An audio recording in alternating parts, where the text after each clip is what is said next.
Now this is how you do a Texas accent. You just have to walk around like you don't care. That's how you own a room. Now, I talk about the end of the world, and until very recently, it's been relatively hypothetical. And yet here we are. So I'm going to cover a lot of ground very quickly, and I'm going to be lingering around through lunch so you guys can like beat me up in a corner, because I'm probably going to ruin a lot of business plans in the next 45 minutes. But you know, better that you know what's coming than not. I'm going to focus a lot of today's presentation on the input side of things. There is no way you can have a healthy hog operation in a modern world without just massive volumes of soy and corn. They are by far the input that matters the most to you, and soy and corn production globally is going to shit. Except here. Here we've got where the corn comes from. Yikes. Ukraine number 4 has already fallen off the market. It is never coming back. Here's soy. Brazil is falling off the market and it is never coming back. How do you run a hog operation without soy or corn? Well, the answer is you don't, or at least it's not for export. So either you can access it or you're out of business. Here we are the world's largest producer of both soy and corn. I am not concerned about your input streams. Maybe I'm a little concerned about the pricing structure. I think that's unavoidable. But if you only take one thing away from this presentation, take this. Most of your competition will not be there in 3 years. We're at that point now. Okay, let's start with the war. Yeah, everyone's like, Now, here are some maps of the Central Russian space. You have to turn your head a little bit because they're from the books. That's okay, I'm not gonna judge out loud. This is a population density map, and that V of light orange going from Central Europe down into Central Siberia, that is where all the Russians live. That is the only part of the Russian space where the climate is tolerable. So in the winter, you're talking northern Minnesota in terms of temperature with the aridity of western Kansas, and that's as good as it gets in Russia. That's where you live. Whoa. The light orange is roughly a population density of the eastern half of Nebraska if you melon scoop out Lincoln and Omaha. So you have neighbors, you know their names, you don't see them every week, okay? That's where everyone lives. Now, if you go over to this map, same area, that's, the orange here is overlaid by the green here. This is an economic and climate map. And that green is the Russian wheat belt. That is home to roughly 95% of their agricultural production because it's the only place that the land doesn't completely suck. If you move to the right, to the blue, you get tundra and taiga, I think northern Canada, with worse food. If you go to the left, you go to the yellow, you're in desert, think Phoenix, without retirees. Okay? When Russians look at this, they get really depressed, not because of the bad food or the bad weather, but because of the beige. Because the beige is flat, it's open, but it's dry, and it's either too hot or too cold. You can't really live there, you can't grow anything, there's no population. But if you have a Mongol horde or a panzer division, you can just roll right through that territory and go right into the green. And so the Russians have been invaded 50 odd times in their history because they can't defend it. Their population density is low. They can't do a mobile defense because they can't afford it. They can't even build the roads. Russia still doesn't have a road network. They've got a rail network. Now, the Russian goal since the time of Catherine the Great has been to expand beyond the green and through the beige until they get to these red arcs. These are the zones where you cannot run a Mongol horde. There's mountains, or they're too deserty, or there's water. And then they want to forward position static troops, because they don't have mobile troops, static troops, in the gateway access points between those barriers. There's 9 of them. Under the Soviet period, the Russians controlled all 9 for the first time in their history, most secure they've ever been. Soviet Union collapsed in '92. They went from 9 to 1. And everything that the Russians have done under Putin since has been about getting boots on the ground in the other 8. This is the Georgia War. This is the Kazakh intervention. This is the Nagorno-Karabakh war between Armenia and Azerbaijan. This is the Crimea war a few years ago. Ukraine isn't the end, it's the mid-step. And even worse, it's not that the Russians aren't going to stop until they have all of Ukraine. because Ukraine is not in one of these gateways. It's on the way to two of them, though. So it's not that the Russians are not going to stop until they have all of Ukraine. It's that the Russians will not stop when they have all of Ukraine. This war was always going to happen. Without it, the Russians die. We all know a Texan, right? And they just won't shut up at how big their state is. Texas is not as big as they think. Russia has borders 3 times the size of ours. They're trying to defend them with half the population and without a road network. This is the only way to make it work. Okay, so let's talk about what's going on right now. The deep red are the zones that the Russians controlled on February 22nd when the war began. The pink are the areas that they have grabbed since. There's 4 big things going on. First of all, that initial assault that we saw from Belarus down to Kiev. I need to snag my water here. Thank you. Drink it, did you? This is safe. All right. You guys remember that giant convoy, 40 miles long? APCs, tanks, military vehicles. Remember how it stalled on day 3 of the war because they forgot fuel trucks? Most people missed that on day 7 of the war, most of the soldiers had to dismount from their equipment and walk back to Belarus because they also forgot food supplies. Now, my buddies at the Defense Department were like really excited when this happened. Like, holy crap, the Russians don't know how to fight a war. If we ever fight them directly, we're just gonna wipe the floor with them. And then they all had a nap and some bourbon and really thought some deep thoughts about it. Like, holy crap, the Russians don't know how to fight a war. If we ever face them directly, we're gonna wipe the floor with them. And they see this as an existential conflict for their very survival, which means nukes come into play almost immediately. We can't let that happen. Sure, Star Wars has come a long way in the last 30 years. It's not that good. The Russians have over 1,000 nukes. We can't allow that direct fight to happen. And since we know they won't stop when they have all of Ukraine, that they're coming for countries to the west, all of which are in NATO, and so we are treaty bound to defend them, we have to make sure that that never happens. We have to kill the Russian military here and now so that it can never act again.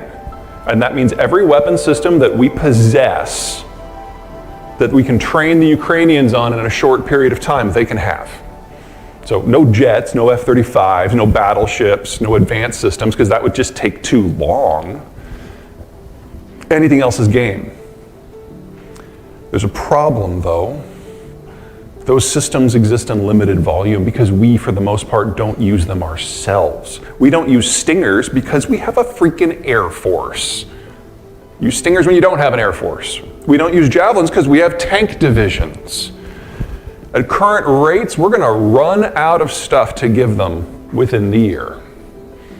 We don't even make Stingers anymore. The last government order for that was 11 years ago. We're rebuilding the supply chains as quickly as we can. But just replacing the Javelins that we've already given them would take 3.5 years. There's a time issue. Okay, now obviously that assault failed. The second big push started from the occupied territories and converged on the city of Mariupol on the Sea of Azov. Now obviously this is important from the point of view that it's a land bridge, but most people don't understand just how critical that is for the Russians. The Russians don't fight via truck. They're not a mobile warfare military. They fight by train. And that makes this the most strategic asset in the conflict to date. This is the Kerch Strait Bridge. They built it after the Crimea War back in 2014, I think, yeah, 14. It's a rail bridge that connects Crimea directly to mainland Russia. Uh-oh. I think we've run out of, oh, there we go. I'll just move over there if I have to. The Russians fight by train, and this is the supply point for the 2 million Russians who live in occupied Crimea. Crimea is not Missouri. It imports all of its food. It's arid. It imports all of its food from the Russian mainland. It's one bridge, and now that we're getting more capable weapons into the hands of the Ukrainians, the Kerch Bridge is probably not long for this world. And if it falls, their only line of supply to their population centers in Crimea and the entire western part of is okay. I'm gonna switch back, guys. I'll just stand over here for a while, unless that's detachable. This one on? Maybe? Can you hear me? There we go. Wow, that's a really short cord. Okay. Okay, so the only way that Ukraine can win this is if number one, they take out the bridge, and number two, they recapture Mariupol, and they have to do it this calendar year. If they fail to do it this year, they run out of gear. And we've all seen the hilarious videos about how badly the Russians are doing and how they're dusting off tanks that were now made in the 60s because they ran out of the good stuff. But riddle me this. In a contest between badly trained, badly equipped Russian forces with tanks that are 40 years old, or highly motivated, lightly trained Ukrainian infantry with no weapons, who wins? You know, there's no math here. And then it becomes a partisan conflict. And we're not the only ones who took some lessons away from the Battle of Kyiv. The third big push is here. The Russians are trying to turn this into a pocket, advancing from the south and the north to trap the most advanced, best trained, best equipped Ukrainian forces into a pocket that they can then destroy. Their lesson from the Battle of Kyiv was that they're not going to be welcomed in as saviors after all. And that means the entire population is forfeit. And so the Russians have dusted off a strategy that they developed back before World War I. They recreated for the wars in Chechnya and in the Syrian civil war with the devastation of Aleppo. And they are using their artillery to advance very, very slowly under a hail of incendiary fire, deliberately targeting every piece of civilian infrastructure they can see, with an emphasis on agricultural infrastructure. Cold chain, ports, grain silos, tractors. They've got lots of reasons to go after tractors. Oh, come on, that was hilarious. You guys, there are hedges now in front of the Ministry of Defense in Kyiv that they have carved to be a Ukrainian tractor dragging a Russian tank. It's hilarious. Anyway, hi. Oh, sure. Here you go. Thank you. Appreciate it. Cables. Okay. Everything's forfeit. The goal here is to force the population of Ukraine to self-separate into two groups. The first group become refugees. You never have to worry about them again. Anyone who stays behind is clearly a fighter, and you can shoot them on sight.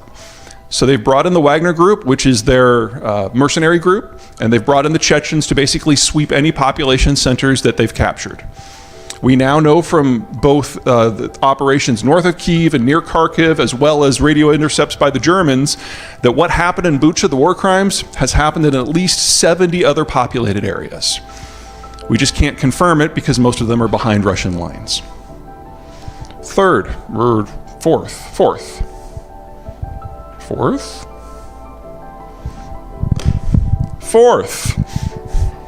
Shit.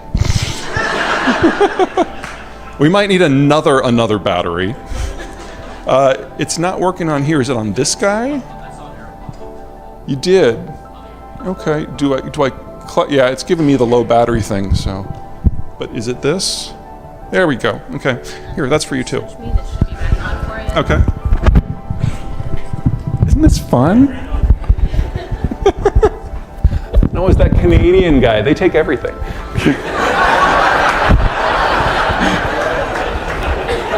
Okay. All right, so finally, this is Odessa. Now, Odessa is not a normal city. It is at the mouth of the Dnieper River, which is kind of their equivalent to the Mississippi. And it is also their manufacturing center. It's a cultural hub. It's a financial center. So it is New York and Houston and St. Louis and Chicago and New Orleans all in one. And if the Russians succeed in capturing it, that is the end of Ukraine as a modern economic entity. Right now, Odessa is under blockade. They can't export anything. This has been the source of 95% of their exports to this point. At maximum hope, they can send 10 to 15% of their stuff out via rail to Europe. That's assuming everything goes right and the Russians stop targeting rail systems. 10 to 15%, that's as good as it gets. That's not great. Okay. What's next? There we go. If you treat the Russians, the Ukrainians, and the Belarusians as a single entity, and from an economic point of view in warfare, that's the best way to do it. Everything in the first column, they are collectively the world's largest exporter, and then second in the second column, and so on. I could spend 6 hours on this. I have. I want to just focus on 3 main points. First of all, energy. This isn't North Dakota. I mean, yes, North Dakota is just balls cold, but Siberia is a whole other thing. It's got something called permafrost, where if you go down 5 feet, the ground is frozen solid for the 20 feet below that. You guys are in the Midwest. You get it. In the winter, if you move, you're okay, but if you stop, you die. Same in the permafrost. Oil that's moving through the permafrost zone up out of the ground, if for whatever reason it has to stop, because of boycotts, because of sanctions, because of infrastructure damage, doesn't matter why, it freezes in the pipe.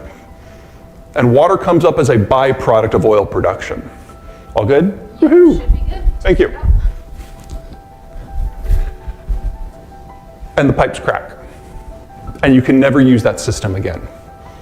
The last time we had a shut-off in the Russian export system was 1992 when the Soviet system collapsed. It took them 30 years to bring it all back online. They didn't finish until last December.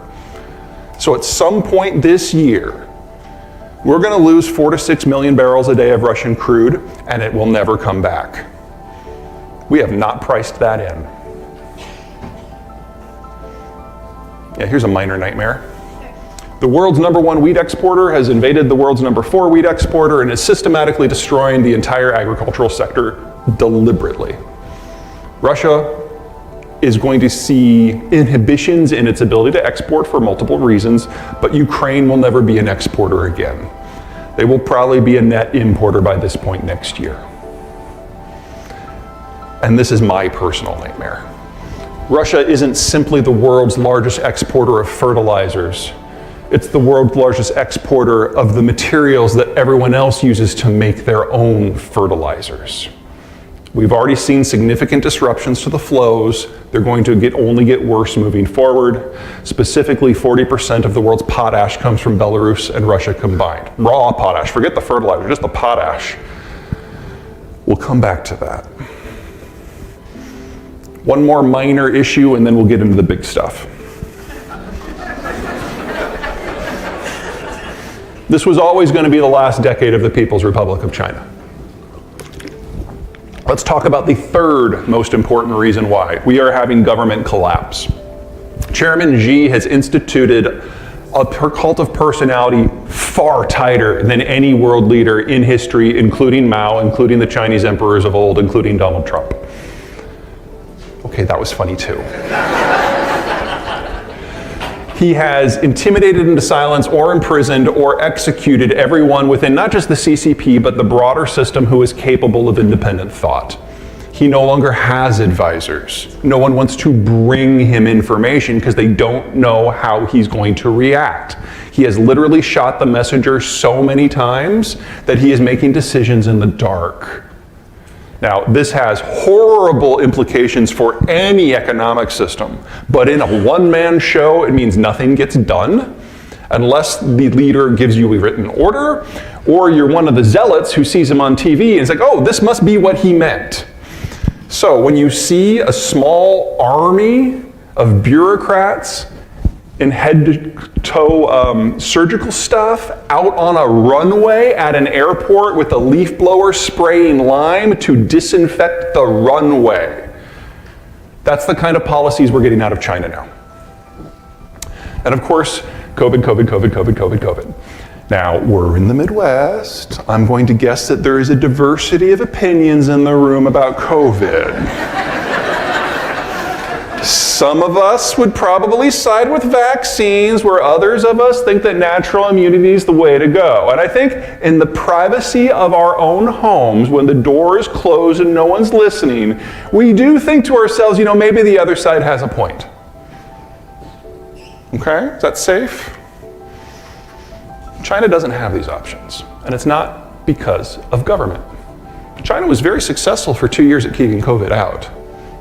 No one has natural immunity. And the Chinese domestically generated vaccine doesn't work. Barely worked against the wild strain out of Wuhan, but then we had Alpha and Delta and Omicron B and Omicron Threat Confucius 7 or wherever we are. Doesn't work at all versus the new stuff. And Omicron B, the one that is dominant in China and dominant here today, it's the most communicable virus pathogen that humans have ever struggled with. And the death rate from it is higher than any of the previous strains. And for us, this is a footnote because we all have multiple sources of resistance now, but the Chinese have none. And if they opened, you'd be looking at 5 million deaths in China a month for at least a quarter, minimum. So they can't. Lockdowns are their only policy tool. Shanghai went into lockdown on April 1. They came out on June 1. They nearly went into lockdown again last week. It's a little touch and go right now. We're all familiar with Vegas, right? What happens in Vegas totally leaves Vegas if it's a venereal disease. Yeah. China right now is struggling with an outbreak in Macau, which is their Vegas. So you should be expecting major metropolitan lockdowns across the country within a month. This is China's new normal. They can no longer participate in manufacturing supply chains because they can't keep the factories open. They are prioritizing health. That comes at a cost. Now, they're going to be losing access to Russian crude because of the war. They're losing access to manufacturing and employment because of their health policy. And we're having government failure as a managerial issue. All that really leaves is food security. Now, we all know that they love their pork. And we all remember African swine fever from 3 years ago when they had to cull more hogs than the rest of the world has hogs commercially. Now, they've started to get back in. Well, they've done more than start. They've offered a series of subsidies at the federal and the local levels in order to encourage hog farmers to re-enter the market, but they forgot to abrogate the debts of the hog farmers that went out of business because of ASF. So you've got 2 million dudes like me taking subsidies who have no idea what to do with a pig. And so they're buying food from everywhere in the world, even if it's not appropriate for hogs. So obviously they're going for soy and corn, but they're like getting broken rice out of India and like croissant grade wheat out of France to feed to pigs. Like the least efficient way to do it. And again, 2 million people who have no idea what they're doing. Now, according to Chinese statistics, there has been no ASF in the country for months. She gets it. Yeah. You look at a heat map of where the cases are in East Asia, and like all the borders are like red. But in China, it's everything's fine. They're probably in the midst of a fairly significant outbreak again. The question is how far and how loud does it get before they have to do another absolutely top to bottom mass culling. Whether that happens this year or next year, I don't know, because Chinese data, but we know it's coming. And if they don't have pork, all they've got left is rice. Rice is the most phosphate input intensive, phosphate is the crop that needs the most. Rice is the crop that is most phosphate intensive. Wow, that took like 4 tries. And so the Chinese have traditionally been the world's largest producer and exporter of phosphate because it's a food security issue. Well, they've stopped all exports until further notice. So we've lost potash because of the Ukraine war.